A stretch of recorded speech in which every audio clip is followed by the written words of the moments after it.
Good evening, everyone. Happy Thursday. Happy Thursday. Welcome to episode number 95. Getting ever closer to 100. We have, I think, some very exciting news for what's on the other side of episode 100. So that's going to be pushing into February. But, and you know me, I'm terrible with secrets. But for some reason tonight, on this one, let's just wait. But it's exciting. It broadens the scope of what we do, I think, in a really cool way. Mm-hmm. And I personally want to thank everybody. I hope you're feeling, I'm glad you're feeling better. It was kind of good news from the doctor, right? Mm-hmm. A little bit of new medication that'll hopefully work. And knock on wood, you haven't even had to use it. Yeah. Which is good. But thanks to Solaris, Blue Raven, and our audience, I think was very, very engaged. Have you had a chance to watch it? Yeah, I have watched about half of it, and I can't wait to finish it, but such a great episode. If you guys didn't get a chance to watch it, I really encourage you to go back. She's an amazing guest, and I'm really, really disappointed that I had to miss being part of that show last week, so I hope we get to have her back.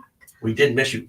We will be hanging out with her on January 28th on her show. That's right. So we get to hang out. So we'll let everybody know. So when we're on the other side of the mic, it's a different conversation. Mm-hmm, mm-hmm. So which is cool. We're trying out something also tonight. I've been testing it all week, so it should be fine. But StreamYard has a PowerPoint function now, and I love to use images. And to our audio audience, if you're intrigued, we'll try our best to describe. Like we do, like with your readings, what you're doing of readings in a couple of weeks, mm-hmm. as a holiday. Thank you to everyone. We will describe everything, but hopefully you'll be curious enough to go back and actually check out the video, the live stream, which would be cool. So let's go with our opening and come back, and we're going to count down our top 10 favorite paranormal comedies with, as we always do, some bonuses.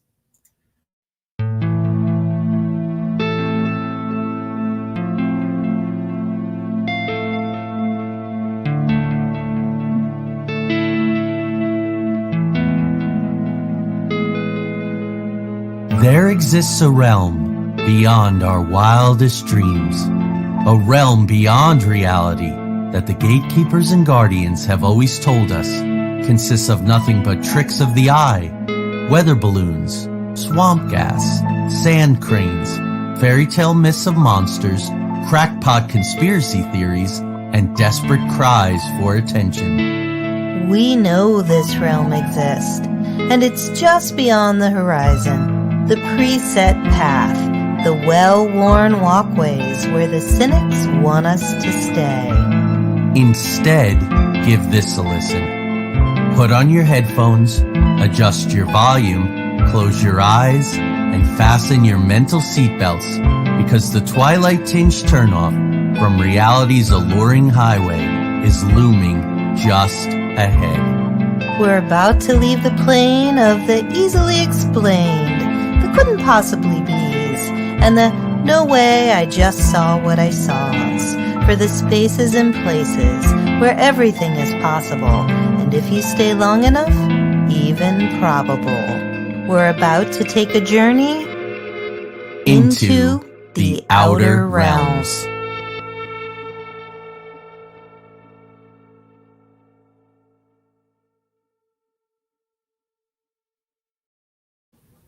Okay, so let's check into the comments section. That's always fun. Good evening, Angelina. Hello, Ronald. Hello, Lori. Hello, Jessica. Lori's watched the episode twice with Solaris. Bless you. Thank you so much. Michael says, hi, everyone. Tanya, so happy to see you back. Missed you. There you go. Thank you. Hi to Mona and hi to Sandy. Hello, everyone. So let's just jump right in. Mm-hmm. Let's try this here. So up it comes. So we're gonna be little, and we're gonna give this thing to be the star of the show. So top 10 paranormal comedies into the outer realm, episode 95. Available on Blu-ray, probably never. So let's go with our first one, shall we? Yeah. We've been watching this since we've been cooped up. Yes. Ghost, the BBC version. I have to be honest, I have no interest in watching the American version. I don't either, because it's one of those things where I think, like, when you first see something, and that's how you get used to, like, knowing it. Yes. Then you don't I don't know. It never seems to be as good when you watch another version of it. That's my experience. So I don't want to watch another version of it. And what I've read is that it has the same basic premise, but like The Office or shows like that, it goes in a completely different direction. And I'm quite happy with this one. It's quite excellent. The BBC version is the only way to go. Yeah. Thank you, Michael. There you go. Nothing like confirmation. Well, I think too, when you fall in love with those characters, and I did. I mean, I fell in love with all of the characters. I don't want to see those characters portrayed in a different way. Right. The lead actress is a Margot Kidder lookalike. I don't know if that's a selling point or not, but it's kind of cool. It's actually kind of cool. And here's another thing that I love. The Horrible Histories cast. If you know Horrible Histories, this was a bunch of people. They were an ensemble. They worked together. They did Horrible Histories, which I like. It's a little hit or miss, but then again, so is Ghosts, right? Like not all the jokes land, but they're constantly slinging them. Right. It's I think it's very much in the Monty Python tradition like that. Well, in the premise, should we talk about the premise? Go ahead. So she inherits a mansion, an old British estate, and it's obviously haunted. And the ghost, it's just so fun because initially, like her and her husband can't see the ghost, but then she hits her head. I don't want to give too much away. Right. But then she can see the ghost, but her husband still can't see the ghost, and her interactions with him are hysterical. And it's really more like what, as a medium, when I see spirits, it's really more like what it's like. It's like really not like, you know, how it's portrayed in the horror movies where they're all gore and blood and guts, as they say in Beetlejuice, which we'll talk about later. Bloody veins and pus. Bloody veins and pus. It's not like that. They're really just like people who retain their personalities, and that's why I love it. And I think it's so spot on and yet funny at the same time. And I identify with the husband because he can't see them. So sometimes he has no idea what's going on during an interaction. She's got to translate for him. And we keep waiting for him to be able to, and we think they're going to do it. So it's been 3 seasons. Lori asked, and I'm trying to remember, where do we watch it? Do we watch it through Amazon? Oh, gosh. I know we subscribe to BritBox, which I absolutely love, but I don't think it's through BritBox. Oh, I thought it was. No, and it might be something weird like Paramount Plus. Michael, if you can help us out, where are you watching it? Angelina says she only knows the American version. Oh, yeah. Try the BBC version. We're going to try to get one of our audience here to tell us where we watch it. Are we waiting for the fourth? We're caught up. Oh, okay. We're waiting for the 4th. Yeah, and we watched the Christmas special too, I think, which in England, and I don't know if Colette is with us tonight. Oh, HBO Max. Oh, there you go. Very cool. Thank you. I love HBO Max. As a matter of fact, I was, I don't want to say I almost didn't do the show tonight, but man, I'm trying to catch up on Succession. I love it. Any Succession fans out there? Not at all paranormal, but definitely a horror story is the way I'm going to put it. So there you go. It's HBO too intense Max. for me. I can't. Yeah, it's King Lear. It's King Lear with the multimedia political world of today. Very cool. Masculinity. But anyway, that's not on our list tonight. Hi, Mark. Mark saying hello to everyone. Okay, yeah. So Angelina, it's definitely worth it. It's so charming, and that's number 1. Well, yeah. And remember, these aren't. They kind of are. They are, but they're not. But it's loose. It's too hard to put things. Yeah, and I don't like that. Hi, Chassie. Like, you know, the order of preference. So let's go. What is next? The Frighteners. Oh, great movie. Now, I have to be upfront about this. I was feeling a little weird. I am uber strange. So this movie's a comedy to me. But when you go out and you research it on IMDb, Wikipedia, no matter where you research it, they do call it a supernatural comedy horror. Mm-hmm. But it is pretty dark. It's dark comedy. It's Peter Jackson as he was cutting his teeth and making his way, which was very, very cool. Chassie says, I love it. I don't know if that's the BBC or the Frighteners. Oh, there you go. I figured we'd have a lot of Frighteners fans. Mm-hmm. I didn't know this thing existed till like 10 years ago?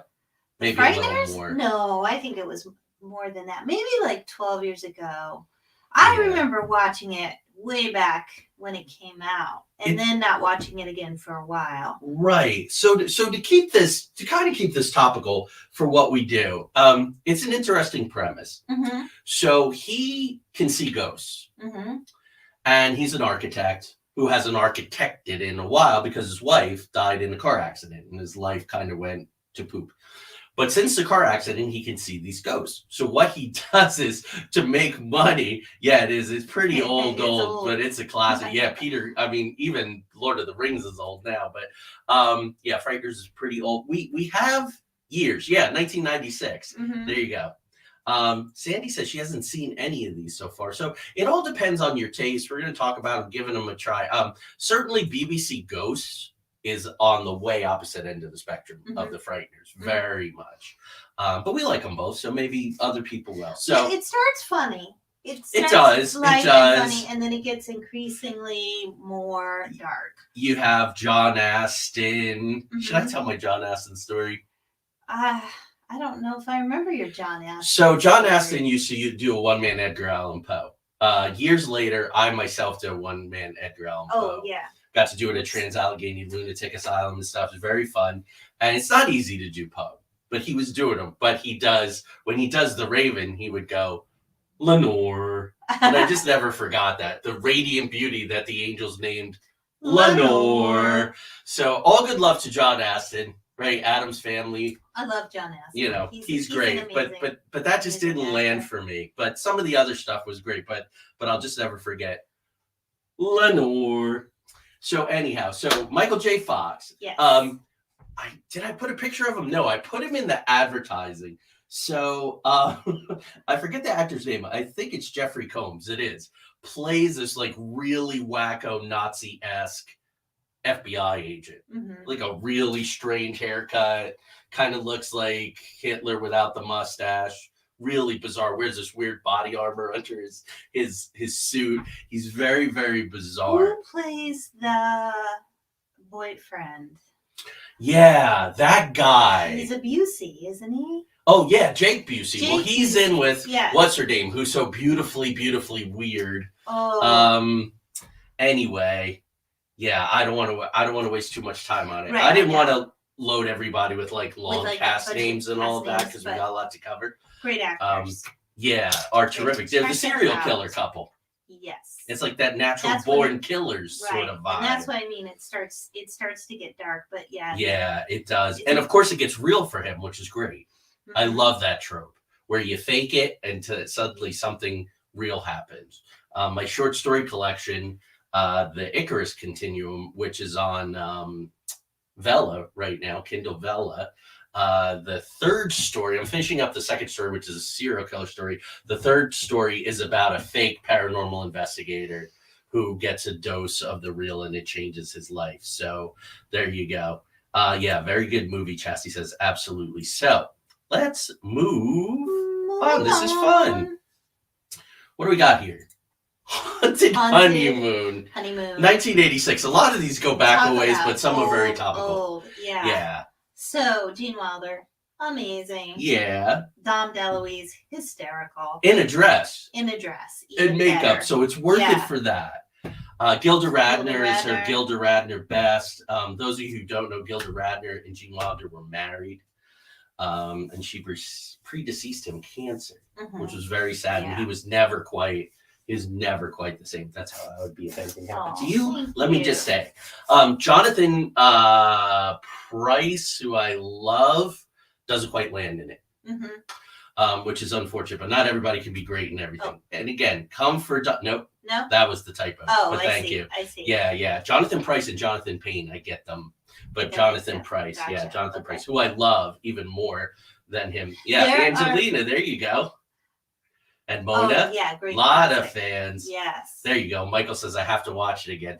Yeah, it's a little dated, but it has its moments. It's got some great bits. Great moments. Yeah, love it. This is a classic. But it Worth pales in checking out. comparison to, and we had to lump these together, although this really, if we were, this would be close to number one. Here we go. Young Frankenstein. Even though And they just keep getting older, the movies, I just well, realized. no, but they were really all over. We'll No, start to go I up, know. and then there's stuff that's very much from this year, like BBC Ghosts. Mhm. So I think we did that on purpose. I hope that we did. Anyway, Young Frankenstein, 1974. I am 6 years old, which is bizarre. There's this very clear memory of standing out on the street in North Jersey.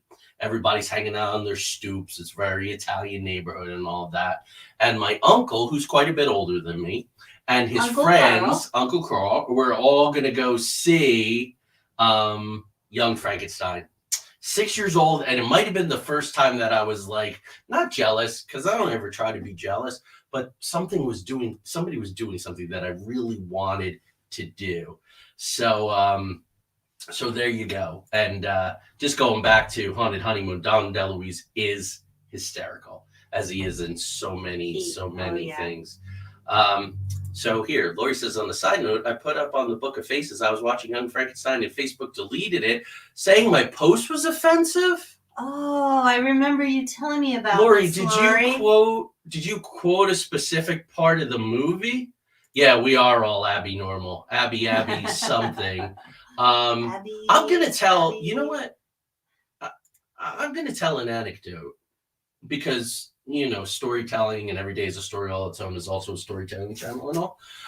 And Lori, I don't know if it has to. No, nothing. Well, I'll tell you what is maybe going on because of. Can we say cancel culture? It must be cancel culture. There's a scene in Young Frankenstein. It's a fairly famous scene, and I didn't put up a picture of it. I couldn't find like a really clear one. Where they the duet, Putting on the Ritz, which could be interpreted as exploitation. I don't know. I'm just thinking here. I don't know. Just that she was watching it. I mean, That, I don't know. If anybody knows anything about this, I certainly hope. I'm gonna try. I don't know, but that Putting on now, the Ritz scene. And say that I'm watching. I it post and see about what it all the happens. time. Yeah. So I mean, we weird. watch it once or twice a year. It could have been the Book of Faces algorithm gone wild, too, Or somebody 'cause reported those it. algorithms, yeah. Or somebody reported it as offensive. I mean, I'm trying to think. Crazy if somebody reported. Yeah. But anyway, Putting on the Ritz Back. almost didn't make it into the movie. Yeah, I know. So Mel Brooks goes over to the house. He's the director. Gene Wilder is the writer. And Brooks goes, all right, I really love what you're doing, but I think we got to cut Putting on the Ritz. And Gene Wilder goes nuts. And he goes on this tirade for 10 minutes defending why it belongs in the movie. And Mel Brooks at the end of the tirade says, okay, it stays in. And Wilder goes, that's it? And he goes, I was on the fence about it, and I wanted to see how you felt. Obviously, you really believe in it, so it stays. And I think that that's a nice litmus test. I do a lot of collaborative projects with people, creating things, and that's a good litmus test. Yeah. Yeah, so... Awesome movie. Very quotable. I think yeah, you if have anybody that knows here. what might be up with that, please let us know. I find that sad. Maybe it was just a horrible, horrible mistake. Yeah, I hope so, because, I mean, Terri Garr, Gene Wilder, Marty Feldman. Maybe Marty Feldman? I don't know. No, They make fun of him a lot. They make fun of his eyes, and there's the hump joke. I don't know. You can't even figure it out anymore, What is that honestly. song? You couldn't make a Mel Brooks movie today? I mean, Yeah. maybe. Oh, yeah, right. Yes. Yeah, and I could see, but this is the least offensive, I think, culturally. But Terri Garr is great with her German accent. You are having a nightmare, and you did your bit and all of that, and you take the blonde, I'll take the one in the Toyban. So much good stuff. Tap it a dear. Tap it up. Right, I don't have a picture of her. Madeline Kahn, fabulous as the Bride of Frankenstein. She's amazing. 6 or She's 7 so quick ones and off to funny. brag and boast to the boys. Can we say that? I don't know. Who even knows We anymore don't what you could say? know. But there's Mel Brooks with the cast. There's Peter Boyle in this blue-green makeup because that shows up really great in black and white. Robbie Justice and I found that out when we did 3 Gothic Doctors. You put a green gel on things, gives it a weird, kind of very cool sort of thing. So, yeah, so there we go. So that's Young Frankenstein. So, Ghostbusters. Dun, dun, dun, dun. Who are you going to call? Yeah, definitely Mona, a top-notch cast, great writer, committed, a terrific director, and they almost fired the cinematographer. It was a weird thing, or he almost quit. For a lot of Ghostbusters or no Young for Frankenstein? Young Frankenstein, yeah. So now we're moving on to Okay, Ghostbusters, Ghostbusters. 1984. So we're climbing back up the ladder. So everyone, right? So Sandy says that's one she saw, so that's great. And then Lori, and then everyone's trying to figure out the chat room. Some people's chat. I know. I watch a lot of these things. You know, we watch Three Beards and all. I can't see half the pose. I don't know. It's just if there's something better, folks, we'll all find it. Dave's trying to help them out, which is great. Anyway, in the meantime, you know what? When I watch Three Beards on my phone, I often have trouble with the chat experience myself. It's something about the phone with the way that there's finite room and the way the apps are laid out. Who knows? So Slimer, very cool dude, very talented people. So The Who, Where, and What, written by Dan Ackroyd and Harold Ramis, directed by Ivan Reitman, of course, starring Bill Murray. Just phenomenal. Annie Potts is phenomenal, and we got to give love to Rick Moranis. Yes, have some. I don't know if we always say that. Do you want to have some coffee? Yes, have some. Craig Ansel from Three Beards, his profile picture right now is I believe it's Louis Tully, right? Is the accountant's name something like that? But so Rick Moranis works, of course. Ghostbusters having a great, not that it ever went away, but it's having a great resurgence. Haven't seen the new movie yet. No, I can't wait. Oh, and we'll talk about that other one. I should have, you know what I should have done? Given you a picture to put up, although now I don't know if he would have wanted us to, but our son Daniel, when he was not even born yet when Ghostbusters came out, but discovered it at a very young age. He was 2 or 3. Loved Ghostbusters. So my grandmother made he and his cousin they had the whole thing. They had the suits and the proton packs and the whole thing. And so I have pictures of that. That would have been cute. We could have shared those. Yeah, I love watching those movies. He knows them by heart. He's already seen the new movie twice, including at the big IMAX theater in Pittsburgh. So they drove even over as an hour an to adult, see it. He's still a huge fan. Yeah, there you go. Thank you, Lori. I was going to talk about that based on some of the spiritualist movement experience of Dan Aykroyd's family. He's very outspoken about spiritualism, UFOs. A really, really cool guy. Ronald has a good question. Oh, we watched. Anyone who knows us knows that we watch every movie we love. Yeah, so let's see. Frighteners, times. We probably watched 2 or 3 times. Haunted Honeymoon, 2 or 3 times. Young Frankenstein, I've probably seen it at least 35 times. Yeah, maybe 40. I even have the original poster. I meant to bring it up and show everyone.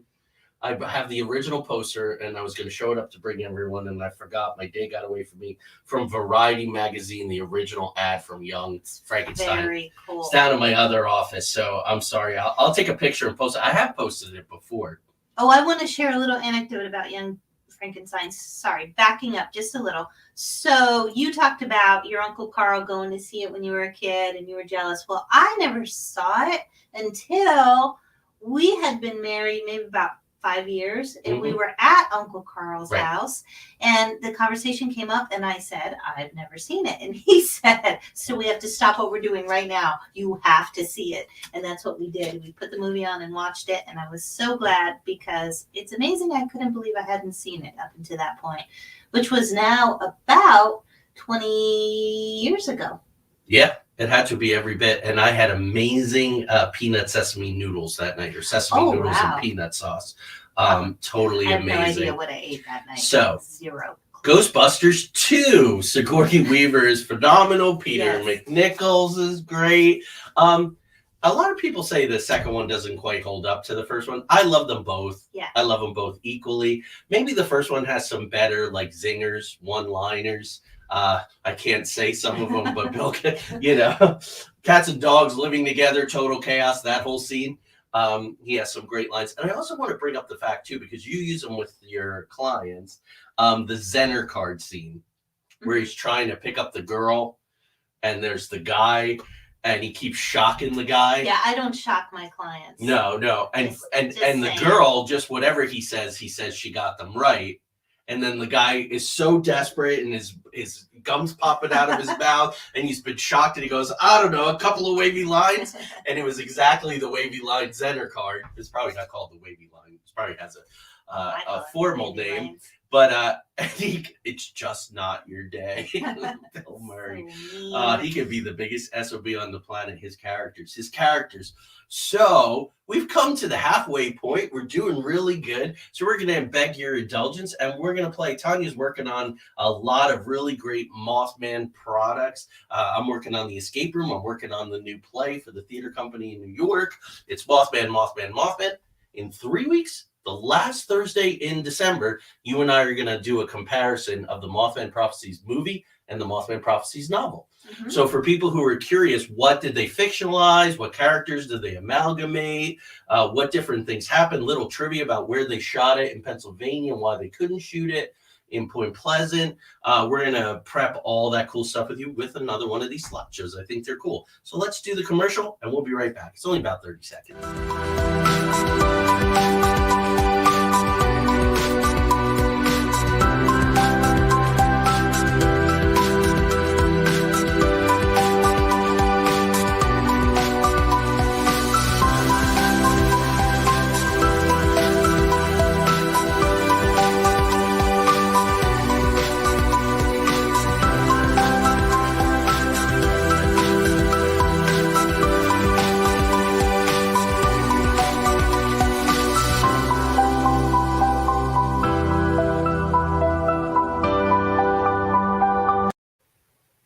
Okay, so there we go. So how does everybody get all that cool stuff? Just go to the Outer Realms website, www.outerrealmsbathworks.com. You can also find us on Instagram, Outer Realms Bathworks, and we both have Etsy shops. So And the stuff's starting to fly off the shelves for the holidays. yeah. So get your Selling orders in, some- folks. What I didn't have in the commercial is Mothman ornaments. I have. Oh, yeah, lovely. And you're working on all kinds of cool stuff for the cricket and all. Yes. Yeah, so let's see here. That is part of the latest movie during the credits. Oh, cool. No spoilers, but we were told make sure you stay for after the credits. It's really cool stuff. He also has what? Skull Vodka, Dan Ackroyd. I think part of the Yes. proceeds of that goes towards some research. I don't even drink vodka, and I want that. I just want the Oh, yeah, it's skull. just a cool thing. Well, that's, yeah, The buying vodka is bottles. Somebody else. I don't Oh, want yeah. it, but I want the skull. It's genius. So Lori says she has some of the stickers and tumblers. They're so awesome. So thank you. Okay, so we're almost at the turn, and we're going to slow down a little on some of these because we're getting to ones that we really, really do love. So we were doing stuff that's pretty old. Here's something that's brand new. Mhm. Only one season out. Folks, what do you think of this show? We love it. I am a huge Alan Tudyk fan. From Knight's Tale and Firefly and 28 Days, and he is just wonderful. He's a great actor. Yes, he can do serious, he could do funny, he could do seriously funny. I mean, I love his stuff, and your entrails will be your extrails. Pain, lots and lots of pain. Yes, we I love love him in Knight's Knight's Tale. Tale. So he is an alien. Yeah. Who shows up in this little town. So it's, let's see here. It's, if I was pitching it, it's Twin Peaks Yeah. meets Northern Exposure. Yeah. It basically is. Yeah. Oh, there you go, Michael. We are on the same wavelength. Yeah. Best show ever. We do. We love it. It's got a great cast.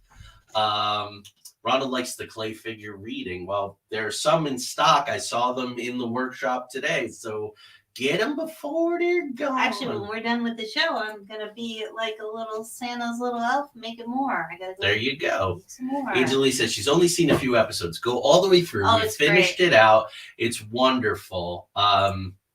Yeah, I've been waiting to see when season 2 is going to happen. Everybody's still COVID protocols making films and TV, making theater, any kind of storytelling. Some of my big projects have been pushed, like Three Gothic Doctors in LA has been pushed over a year, and now we don't even have a date because everybody got so frustrated pushing it.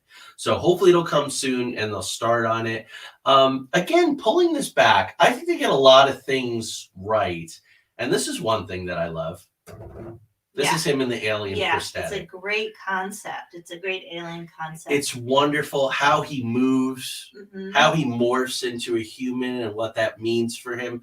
It's a little bit Data in Star Trek, which like a cold, logical alien learns how to be human and aren't humans icky and emotions gross.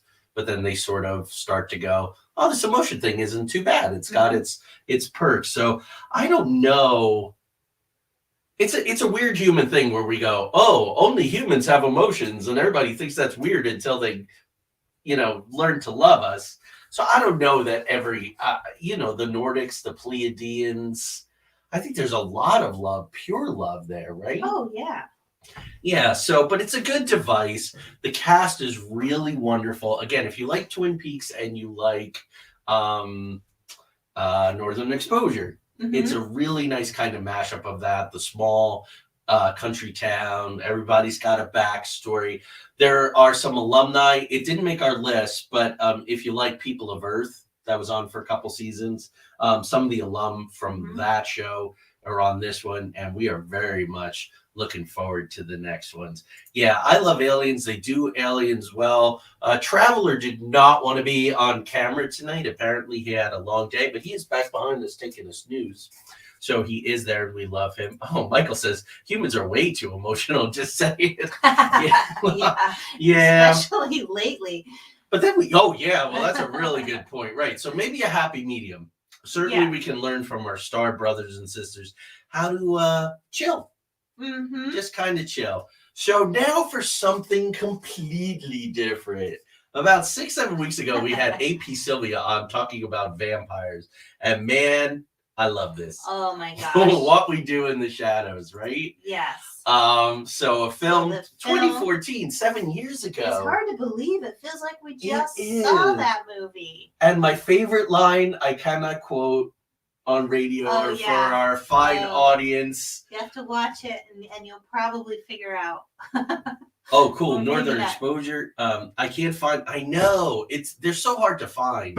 I got Christmas Crime Story season 1, Michael Mann, which I love, with Dennis Farina, on DVD because some things just aren't streaming, which seems silly. Everything should be streaming. I know. But anyway, What We Do in the Shadows, created by Taika Waititi, Jermaine Clement. Jermaine Clement is from Flight of the Conchords. Of course, Taika Waititi is just killing it. He does so much stuff. And I had to hurry up and get my not hurry up. It was due to come out last October. I was really glad that I was able to publish my third canon in the quote book because I introduced Steve Bonnet. And he's a kook. That's how I've always played him the past 6 years. Really a handful and a kooky guy. And Reese Darby is going to play Steve Bonnet in the new show that Taika Waititi is developing for HBO called Our Flag Means Death, about Blackbeard. And I'm sure it's going to be great. I'm sure it's going to be amazing. I just needed to sort of get my characters out there, right? So interesting thing when you're a writer. So the Love at First Bite. Tanya and I were talking about those. Love at First Bite, Dead and Loving It. But we only had room for 10. So I think those would be in the top 20 for us. There's another one. It's got Goldie Hawn, Bette Midler. Death Becomes Her. That's not a vampire movie. No, it's not a vampire movie. But it's that was one of the ones we were talking about. Yeah, that's a great movie, but we were just doing 10. So Bruce Willis. We had to pick some. Yeah. Yeah. Guillermo he's a great character, and I love the way. But Michael's getting a little ahead. How did he know that also on the list is the TV show? It's a TV show. So there it is. Different characters, but same premise. It's a vampire reality show, or is it documentary? They're doing a documentary, I guess, of them, and it's freaking hysterical. Well, that's the movie too. That's the premise. Because remember, they're always eating the cat. They're always eating the cameraman. Yeah. It's sort of like Spinal Tap is with drummers. Drummers are always dying. The trope here is that they're always eating cameramen. So there's on the end there, the guy with the bald head, he is a psychic vampire. Mhm. And anybody who's worked in an office space with the cubicles and all that and staff meetings that I was able to cast off about 20 something years ago, 24, 25 years ago, I escaped that little rat maze, has met a psychic vampire like him. But Not even just in the office; they're everywhere. yeah, that's true. But he's They're particularly especially on the one books of those. faces. Yeah, so lots of votes for Death Becomes Her. Motel Hell, Mark says, never seen that one. Motel Hell. We'll have to look at that. Yeah. Check that out. Yeah, so there's been 3 seasons. We're caught up now. We got Mhm. caught up a couple weeks ago. They are going to make a season 4. Interesting stuff happened at the end. Yes. So if you don't know the show, this is definitely one. Cliffhanger. Well, I guess Yeah. most shows in the season with a cliffhanger, but I was like, what? Yeah, it was weird. It It was took a weird turn. Crazy. It definitely took a weird turn. So now we get to talk about one of my all-time favorites. And I think yours too. Mm-hmm. Beetlejuice. Beetlejuice. No, Michael Keaton didn't show up. I keep hoping. You have a friend who used to do stand-up with Michael Keaton way back in the day in Yeah. Pittsburgh. Yeah. Which is very, very She cool. went to college with him, and they did stand up.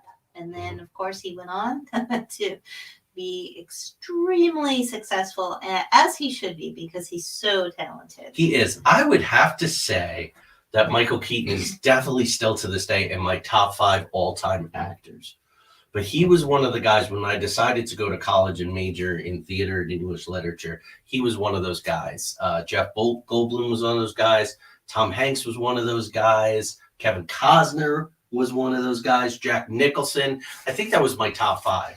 I was like, wow, if I could have the of a talent that any of these guys have, I should be pretty good. So, hi, Colette. We had some English gems on here, just gone past. If you want to review it at a later date. But yeah, Beetlejuice. So 1988. Tim Burton directs. His conception. You can always tell by the black and white stripes, right? We just watched Nightmare Before Christmas, which isn't a comedy to me.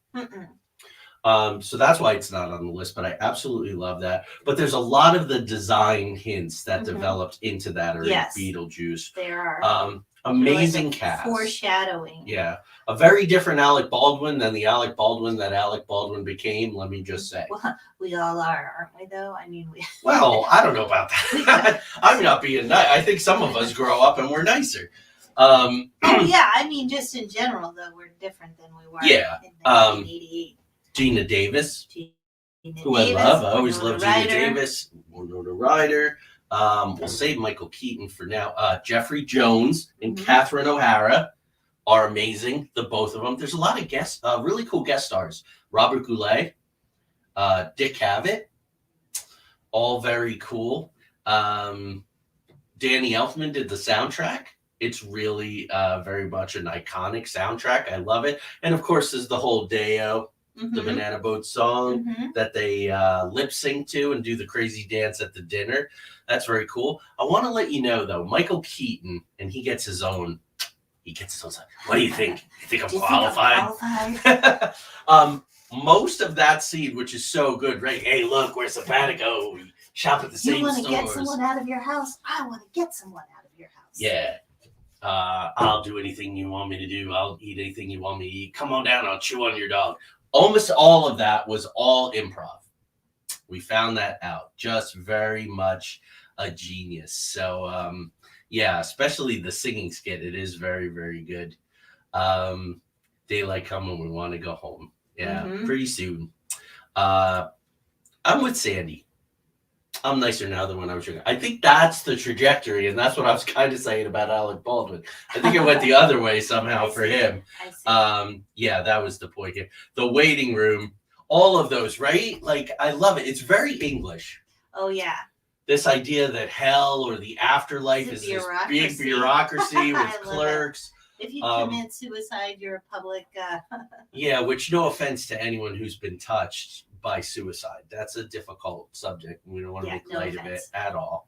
But it is odd that people who commit suicide are civil servants. That's the trope. That's the device in the movie. but the guy who, how do I look? I'm feeling a little thin, and or the football team. Hey, coach, are we dead again? Though that's weird because of Marshall University, who I love, the Thundering Herd, and they went down in a plane crash. So I said to you, maybe it should have been a baseball team or a basketball team, maybe not a football team.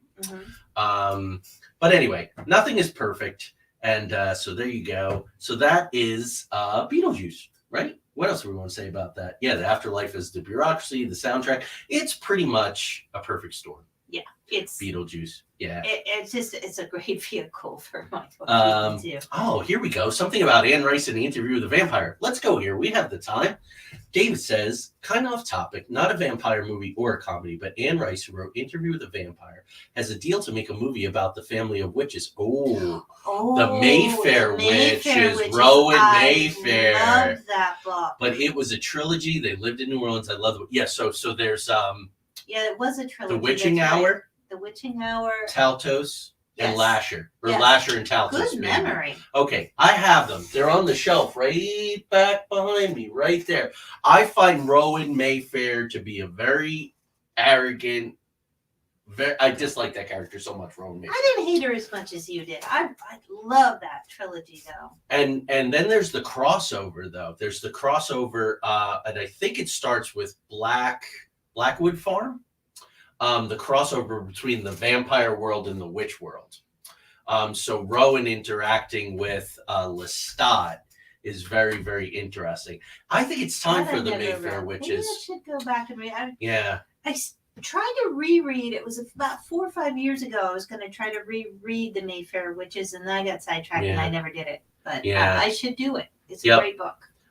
They're wonderful, and the whole back history and how the family interacts with the power that gives them their witch power, and it's not quite what they think, and it is very neat. It's a wonderful series. I'm a huge fan. I have every single one of the vampire novels. Oh, yeah. Every single one, even the sideways ones that don't directly. I have the encyclopedia. What do y'all think about the later Lestat books, the Prince Lestat stuff? I read them when they come out, but I don't love it. So so Dave, cool, very cool that they're doing that. Because the movies based on the vampire books are a little rough. They don't mean to be comedies, but Tom Cruise is pretty hysterical as Lestat without meaning to be. Not the way I pictured Lestat when I read the interview. Right, that's pretty cool. Yeah, so let's see here. So let's move on to something quite a bit lighter. As you can see, I'm wearing my Scooby Doo t-shirt. So there you go. So I am partial to the original TV series. Me too. 1969. And as, people who watched it as children, I think we probably would be. Casey Kasem, the special guests like Jerry Reed. I really love that episode. Yes. I'm not crazy. I don't like the live action movies. They're kind of dirty. They're a little too adult. They get a little too weird. Yeah. I don't really care for them. Oh, that Who Outcast. Outcast. Yeah, yes. I would have gotten away with it if it wasn't for the meddling kids. I would have gotten away with it. Yeah. I love the song, but not the movie. Yeah. So we were just talking about crossovers. Thank you, Dave. That was a great way to do this. But we were talking about crossovers from Interview with the Vampire world or Lestat's world and into the Mayfair Witches world, which is very cool to cross things over. And there you go, Scooby Doo. Oh, there you go, Jessica. Started rereading, currently on Lasher. Agree with Joey. Do like Rowan, right? Yeah. OG Scooby Doo rocks. Absolutely right. Anytime I can catch it, I watch it. We watched it with all the kids over and over and over never gets again. old. Yeah, you know what? Let's talk about this, right? I'm an acting teacher, actor, writer. What show are we watching? We're watching Yellowstone, the Kevin Costner show written by Taylor Sheridan. And Kelly Riley plays Beth, the daughter.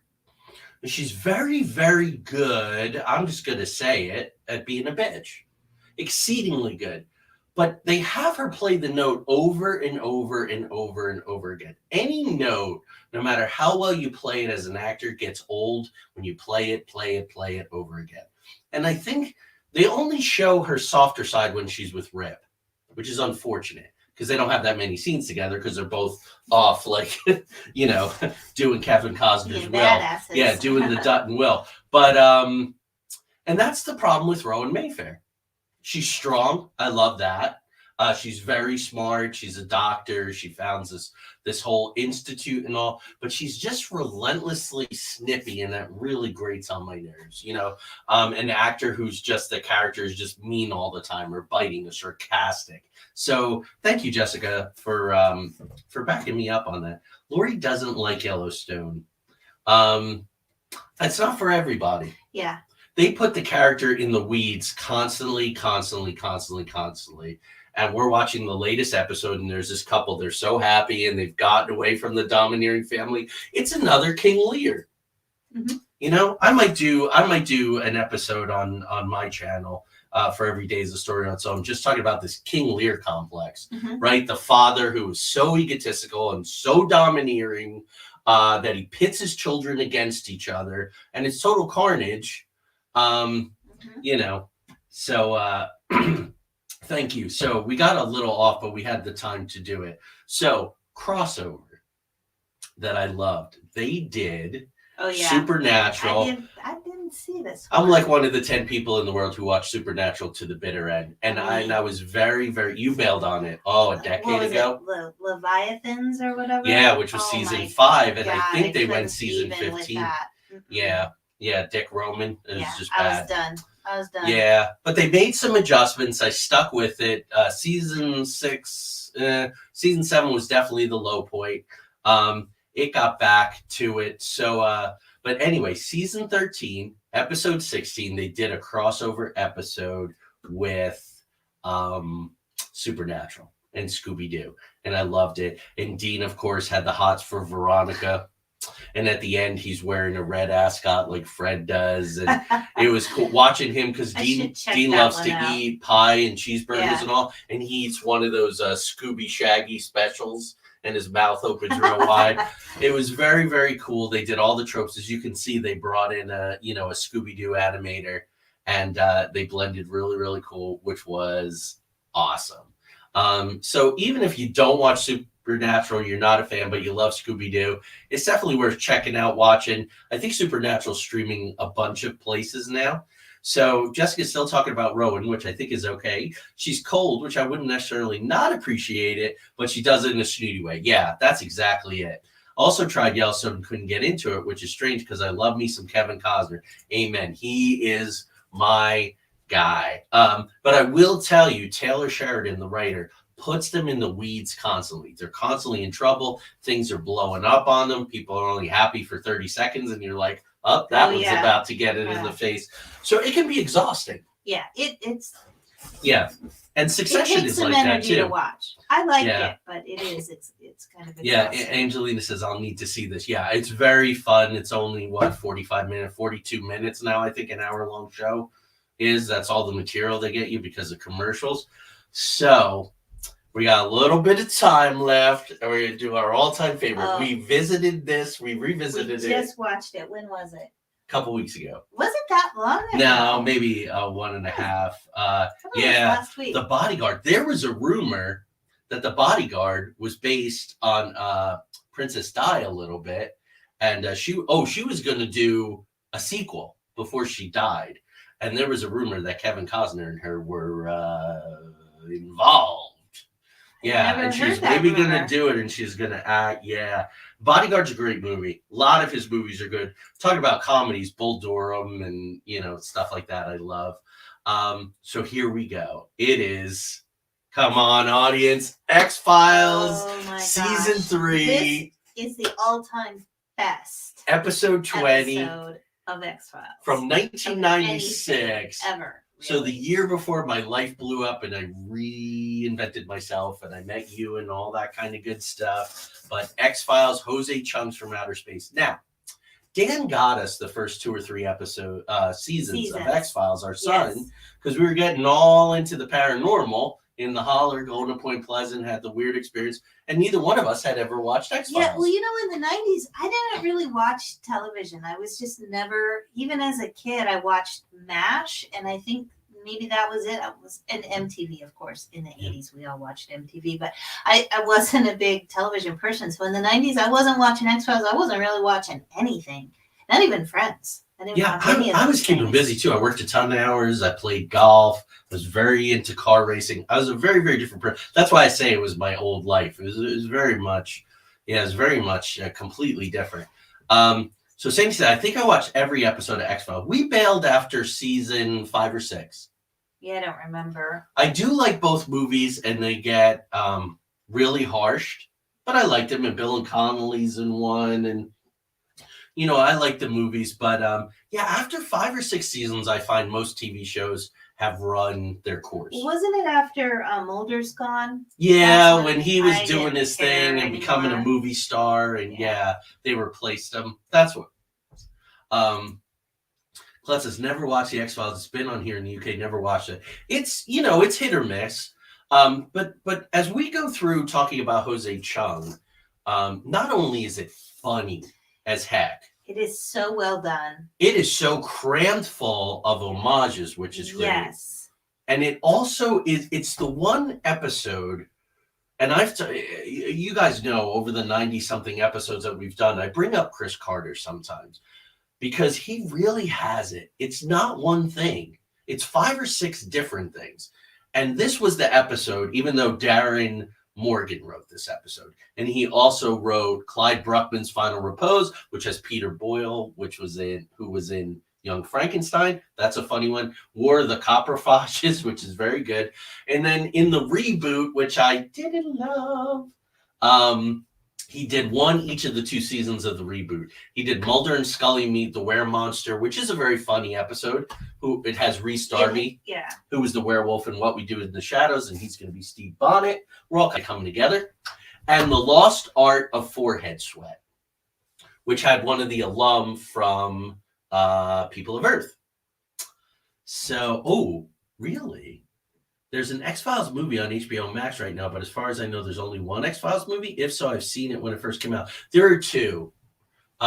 There is I Want to Believe, and I forget what the other one is called, but there's definitely 2 movies. I'll have to see which one is on HBO Max. I have them on DVD, but I might revisit whatever it is. So if you notice, let's just go through this point by point here, and we'll put out the different. Yeah, there's one with there's one with the buried spacecraft, and then there's the one with the caveman. I think they're different. One might be just be called the X-Files movie, and the other one is called I Want to Believe. Help us out, audience, but I believe that is true. So anyway, here, where are we? Okay, so let's go through this. So if you notice, this is Jose Chung's From Outer Space. Now, I just want to say, is Jose Chung from outer space?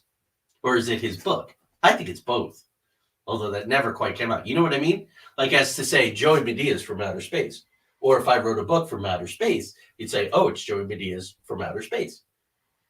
Yeah. I like the double. Well, I like the double. mean, It doesn't mean that it's right, but I like I it. get that it could be that, but I just think that it's Jose Chung's From Outer Space. Right. Because there is the apostrophe there, and So also but that would be seem Jose like- Chung's, which is a possessive, or Jose Chung is. But anyway, Okay. I like, you know what I mean? I like, Fight the Future, the X-Files movie. Right. And there's another one, I Want to Believe. Most positive, unless there's a weird Mandela going on, but I'm pretty sure there's 2. Yeah, I don't So anyway, remember notice the cover. Look familiar, everyone? Whitley Strieber's Communion. Mhm. Right? Very close. Definite homage, but notice that he's smoking. I think a little allusion to the smoking man. Yeah, Jessica says there's definitely 2. I thought so. I actually like the second one better, and I think that's the one with Billy Connolly. So anyway, so there's that little homage there, of course. Yeah. Then we have Charles Nelson Riley as Jose Chung, and he's wonderful. Every minute he's on, Love he's him. wonderful. Just love. He's so good. And if anybody watched Millennium, as we were prepping for the show, I did a little research. There was a show named Millennium. This aired in 96. Millennium aired in 97. And Darren Morgan was also writing and directing for that show. And he did one called Jose Chung and the Doomsday Defense. It was a different book. So that's cool. If you want to deep dive on the Jose Chung thing, that's the way to go there. So he's wonderful. So he's writing this book about this abduction experience that these two young people have had. This is classic Chris Carter, really, and why X-Files works. Before we do the sweet potato pie, hey, Craig, I definitely think you'll want to go back and watch this one. It's been a good time. The audience has been very active, how we love it, these kind of shows. That's a little hint to what it's going to look like on the opposite side of 100 episodes. A lot more interacting with the audience, special guests, all that. But a different kind of special guest, not interview show anymore. We're going to go a different way. Dave, I want to check out Millennium. I think it was only 2 seasons. I'm going to try to find that and watch it. So thank you for that. So before we do Mulder and the Sweet Potato Pie, you want to give the audience a setup of the episode? So Jose Chung is writing this book because his publisher has recommended that he write this book. Because UFOs are hot right now. Yeah. We're all living that. Yeah, exactly. And so he's interviewing Scully. Mulder, he's just too tired of this whole, he's just not interested in participating in the interview. And then so you get Scully's version of events, and it's just done so well. There's a lot of he said bleepity bleep bleep. It's just so good. He is Agent Manners based on Kim Manners. Another overlap. Kim Manners went on to be a huge part of Supernatural after he left X-Files. And that bleepity bleep, I guess Kim Manners liked to curse a lot. So that's another cool tidbit there. But it's a young couple. They're starting to fall in love, and an alien abduction happens, or did he date rape, or what is the deal? So it's very he said, she said. It's got the regression hypnosis, which they kind of make fun of. And as it goes through it, it's got Mulder, Men in Black. Yeah, we'll get to that. We'll get to the Men in Black. So Mulder, it's just full of homages. He shows up at this diner and he starts asking the guy behind the counter questions, and he has to eat a slice of sweet potato pie before the guy will answer the question. And he eats how many? 8, 9? I mean, it's just great. But this is an obvious homage to, of course, Agent Dale Cooper, Twin Peaks, another overlap. I love how things are just all intertwined. And they're both wearing polka dot ties, Yes. which you probably can't see in the small picture. But if I do that, then you can see that. And if I do that, then you can see that. So they really homage the homage. But then there's another homage, which is very cool. And I think I have it next. Yes, I do. So there's this Air Force pilot, and his name is Schaefer, and he shows up at the diner. Notice that, and now that I learned how to do this, I think I'll do it again. Notice that he's playing with his mashed potatoes, which is an homage to Richard Dreyfuss in Close Encounters of a Third Time, a movie that we've been really diving deep on, and we're going to do a 90-minute presentation for the Continuing Ed Center. They've invited us back for the 5th time now, and we're going to be doing a close read of Close Encounters of the Third Time, because there's so much there at the University of Georgia, the Ali Lifelong Learning Center. So there's the mashed potatoes. There's the mashed potatoes. Now we get into another homage series, because Richard Dreyfuss, of course, in Close Encounters of a Third Time, is a telephone line repairman. And so is this character here, Roky Crickinson. And we're going to get to Roky because this is a weird deep dive situation with Roky. But the Men in Black. Okay, this is brilliant. So when they first show up, they're in this classic Men in Black car, sparkling old 1950s era, like Cadillac or Lincoln Continental, big fin, very, very cool car. And out comes Jesse Ventura, who goes on to be quite the conspiracy theorist in his life, which is very, very neat. Former wrestler, governor of Minnesota, very interesting guy. They shut his show down, his TV show. They shut it down. He crossed the line and they shut it down. But the most unlikely man in black on the entire planet. Like they were having a meeting and go, who would be the least likely, least intimidating man in black? And it would be Alex Trebek. Yeah, it's hysterical. Rest in peace. It's hysterical, yes. Yeah. Just amazing. So there's that. So then we get on. So William Lucking plays this character, Roky Crickenson. Now, he does a great job with it. And Charles Nelson Riley says this great thing is he wrote his entire abduction story in screenplay format. So for those people who are trying to push one over and sell something to somebody, they come with their screenplay in hand, and he's one of these guys. So apparently he gets abducted by Lord Kimbo. Lord Kimba is a really weird character that shows up in the beginning, sort of a growling, weird character. And he you can sort of see in the background in the diner there, the image of Lord Kimbo, which is really kind of neat. I need to go back and kind of look at what's going on there. Frame by frame, because we didn't notice that when we were watching No, it's kind of cool. A little bit of an Easter egg kind of thing there. So, Roky Crickenson is based on a real guy. Or is he the most likely MIB? I don't know, Michael. We've met some spectral MIBs, and they were not like Alex Trebek, but I don't know.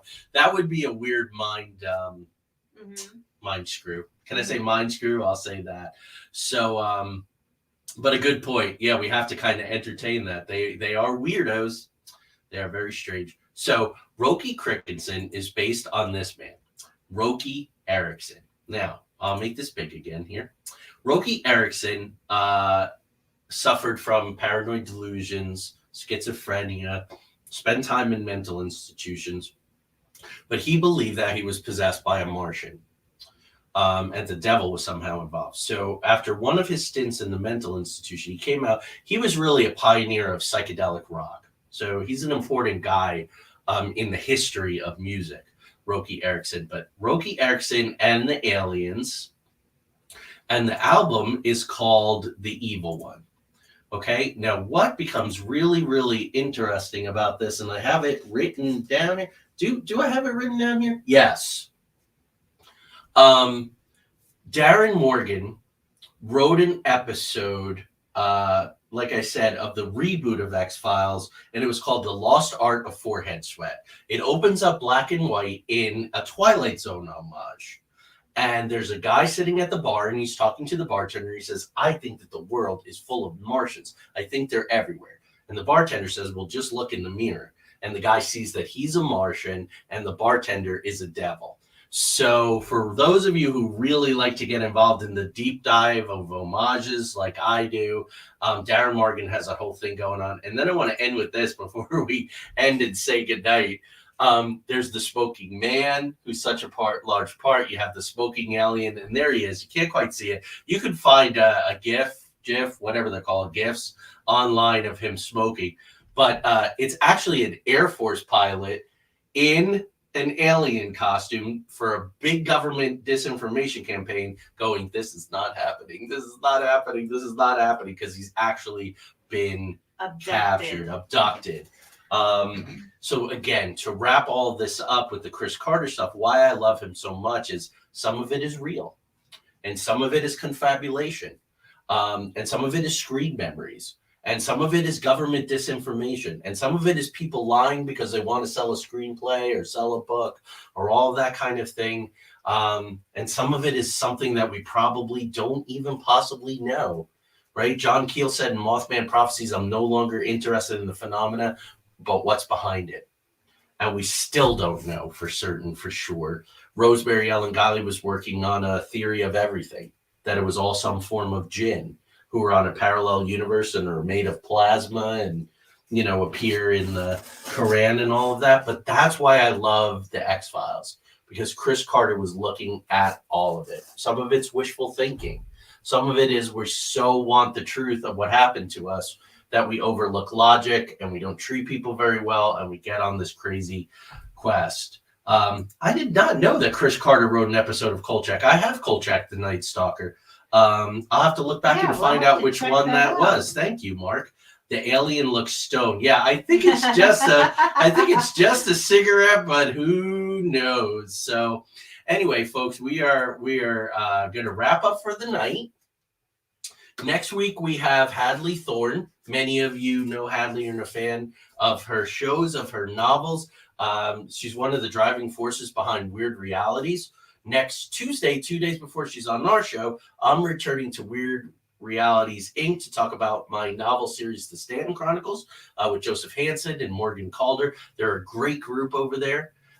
If you saw our Schnick Schnick War of the Worlds homage, they did a beautiful, very highly produced, very, very cool segment for that. The episode They Have Always Been Here. I'm going to go back this weekend and watch that, Mark. Thank you very much. So everyone, thank you. Thank you for participating. If you like the show, share it, spread the word. We're coming on our 100th episode. After Hadley's appearance, you're going to do readings for the audience. It's always super, super popular as a holiday gift, as a pre-gift, Christmas gift. And then the last week, we're going to do the Mothman Prophecies comparison. Mm-hmm. So thank you all. Thank you so much for all the good words. We really appreciate it. We think that what we're coming back with in 2022, you're going to love even more. We're taking all the best of what the show's been. We've really been paying attention for 100 episodes. Anything more you'd like to say? No, just thanks, guys. It's been fun hanging out with you, sharing our favorite comedies. Our favorite paranormal comedies, yeah, and we went sideways with some stuff which was okay too. Exactly. So that's what we love doing. Have a great rest of the week. Have a good weekend. And we will see you soon. Join us next time on Into the Outer Realms, where the paranormal and the supernatural are just the normal and the natural. Nailed it for a change. Good night, everybody. Bye, guys.